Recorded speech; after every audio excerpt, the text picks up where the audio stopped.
Thank you, Lori, and thank you, Diane, for inviting me, and thank you, all organizers, for including the impact on animals when we're talking about food and agriculture.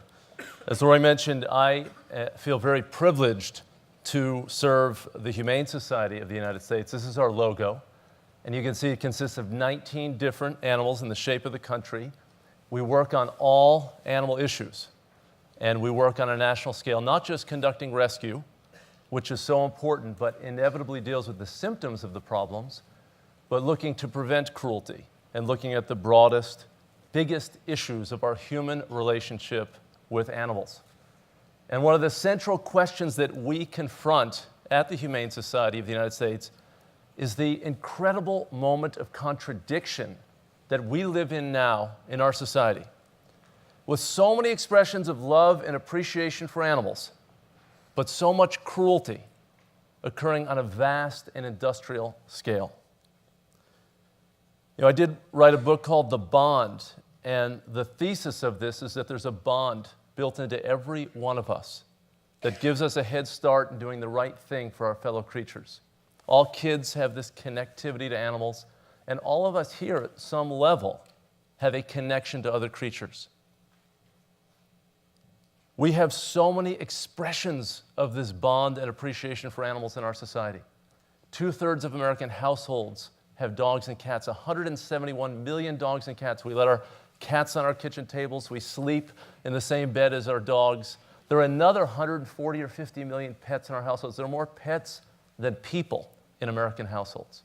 We spend more than $50 billion a year on our pets. Another 80 million of us are active wildlife watchers. We take to the forests and the fields to watch the incredible feats of flight of birds and other creatures and take in the tonic of being in the natural world and experiencing an area that's not completely controlled by humans. These ideas are embedded in our culture. There are 20,000 animal welfare groups in the country. There's an animal group for every kind of animal. There are groups that work on Chihuahua rescue or St. Bernard rescue or feral cats or you name it. There are rabbit rescue groups. We run a rabbit sanctuary for homeless and injured rabbits. We say we're providing hope for the hopless. And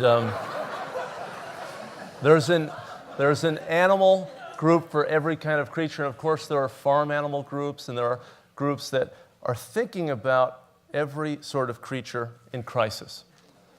And we have a nation where the basic notion that cruelty to animals is wrong is already a universal value. All 50 states have anti-cruelty statutes that codify the notion that malicious torment of animals is not just a moral problem, it is a legal problem. And it is a felony in 47 states. Cockfighting is a federal felony, and it's now illegal in all 50 states. Dogfighting is a felony in every state. So staging fights between animals, even if you have some sort of interest in that and get some sort of titillation from it, we as a state, as a nation say, no, you're not allowed to do that. We're going to protect the animals from that sort of vice and that sort of entertainment. But what about farm animals? The largest category of animals in use in our society. 10 billion animals raised for food in the United States every year. 10 billion. More animals go through slaughterhouse lines every year in the United States than there are people on the planet. Just as a logistical enterprise, it's an extraordinary sort of thing. And how do we feel about this? I mean, we love our dogs and our cats, and we express, all sorts of appreciation, fascination for wildlife, but do we care about farm animals? Well, all of the surveys show that indeed we do. Here's a survey from the American Farm Bureau Federation, kind of the symbol of industrial agriculture through Oklahoma State University, measuring public attitudes toward farm animals. 95% of people believe farm animals should be well cared for. 95%. Every survey shows this, that we care about all animals including animals raised for food. And you know, we at the Humane Society of the United States don't talk so much about animal rights. We talk about human responsibility. It's really more about us than it is about them. I mean, we need to understand a basic framework when we're talking about animals, that they think, that they feel, that they make choices, that they want to live just as much as we want to live, that they want to avoid pain and suffering just as much as each one of us does. But it's really about our choices, because in the relationship between us and animals, we hold all the cards. We have all the power. We are the lords of the animals. We make life and death decisions in our society without even casually thinking about it sometimes. The little actions that we take have such consequences for these creatures.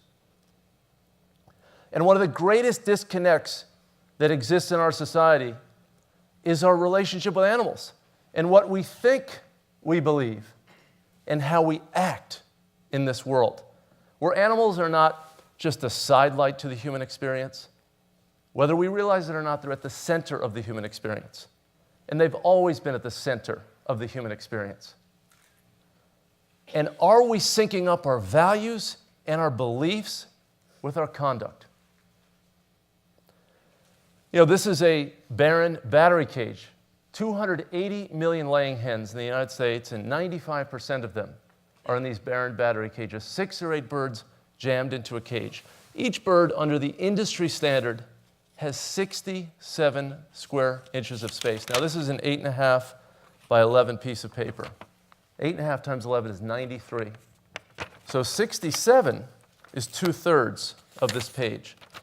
That's the living space that a laying hen has as the industry standard and norm in our nation for the 1.5 years that she is alive. 1.5 years in this space?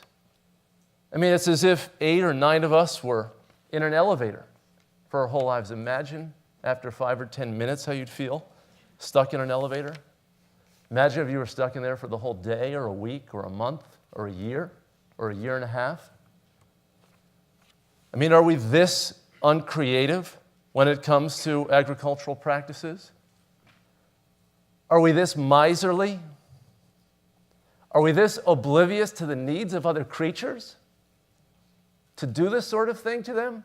To confine them in a space where they can't even turn around or extend their limbs? Is that the way we are? Is that the kind of country we are? Is that the kind of people we are? Or take pigs. This is Smithfield Foods. It's one of their farms. We did an investigation, an undercover investigation there. These are pigs in gestation crates, the breeding sows. The females have it worst in the general sense. These sows are in a 2-foot by 7-foot cage. They can take 1 step forward and 1 step back. They can't turn around. The only time they get out of that cage is just before they're going to give birth. They're moved into another cage where they are similarly immobilized. And then after a short time with their piglets, then they're reimpregnated, put back into the gestation crate. 7, 8, 9, 10 successive pregnancies, 3 years, 3.5 years in a cage. Now, these are intelligent, sociable animals. I mean, is this what we should be doing to them? If we did this to a dog, you could be prosecuted under one of those anti-cruelty statutes. So how do we narrow the gap? How do we address these problems with 10 billion animals, so many of them caught up in this industrial food production system, where the animals are no longer animals. They have been turned into meat, milk, and egg-producing machines. They've been genetically manipulated to exaggerate certain body parts. They've been moved from outdoor settings where they could feel sunlight on their backs and soil beneath their feet, where they could amble around, where they could interact with others of their kind, and they could have a decent life. Yes, they're going to have at least one bad day when they go to slaughter, but the rest of their life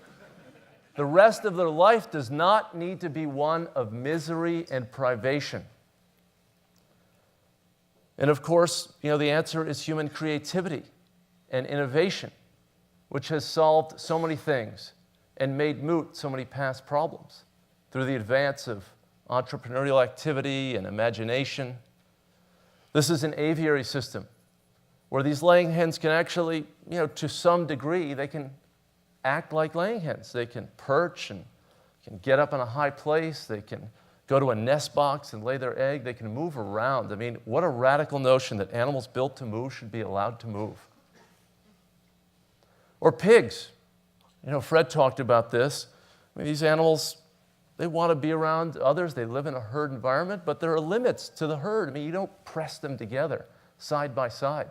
So the ammonia overtakes the atmosphere, that they're living above manure that falls between slatted concrete floors. I mean, they should be able to feel some grass or hay beneath their feet.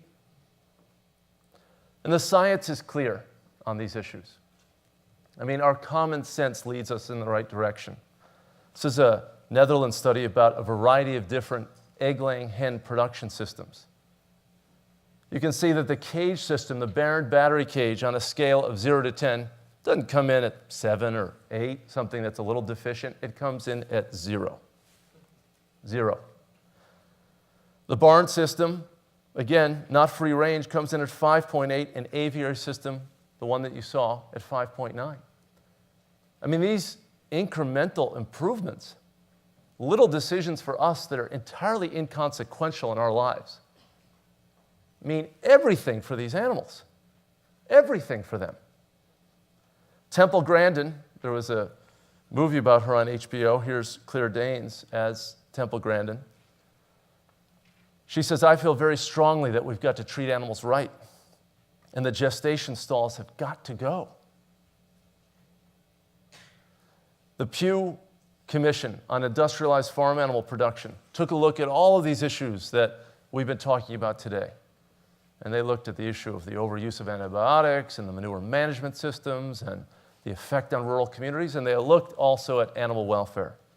And the commission, which consisted of a wide variety of stakeholders, including a former USDA secretary, a former governor of a Midwest state, said the commission recommends the phase-out of all intensive confinement systems that restrict natural movement and normal behaviors, including battery cages and gestation crates. We've got to have these principles of anti-cruelty, the words humane. They're not abstractions. They're things that need to be put to work in our daily lives. And we have no better opportunity to put them to work in our daily lives with the food choices that confront us every single day. We've got to eat with conscience, wherever we are on the spectrum, whether we're a vegan or a vegetarian or we're an inveterate carnivore. We can all make choices that have better consequences for animals. And we've got to change the legal framework. 8 states have recently adopted laws at our urging to ban confinement crates or cages. Prop 2 in California, which was a measure to stop the extreme confinement of laying hens and breeding sows and veal calves, got more votes in a contested election than any citizen initiative in American history. People voted for farm animals, even though they were told it was going to cost them more, that there were going to be all sorts of problems and complications. People don't want the animals treated this way. Even the United Egg Producers, the group that was our biggest adversary, has now seen the writing on the wall. It is now jointly supporting with HSUS an effort in Congress to have a minimum standard of care for laying hens, to ban forced molting, to reduce ammonia levels, to require labeling of all eggs in the marketplace, and to double the space allotment for the birds and to give them enrichments. And of course, all of us as individuals can take action. Meatless Mondays is a great, easy way to ease into this. And choosing higher welfare products, which are now more and more available in the marketplace, and we've got to demand that they're more widely available. And urging corporations, we're a capitalist economy, corporations have an enormous sway on our behavior, the opportunities that we have. All of these companies have taken preliminary steps to infuse their supply chain with more humanely produced products. And we've got to spread the word. It said that not a sparrow falls without his maker knowing. We've got to be mindful of all these creatures, every single one of them. Thank you.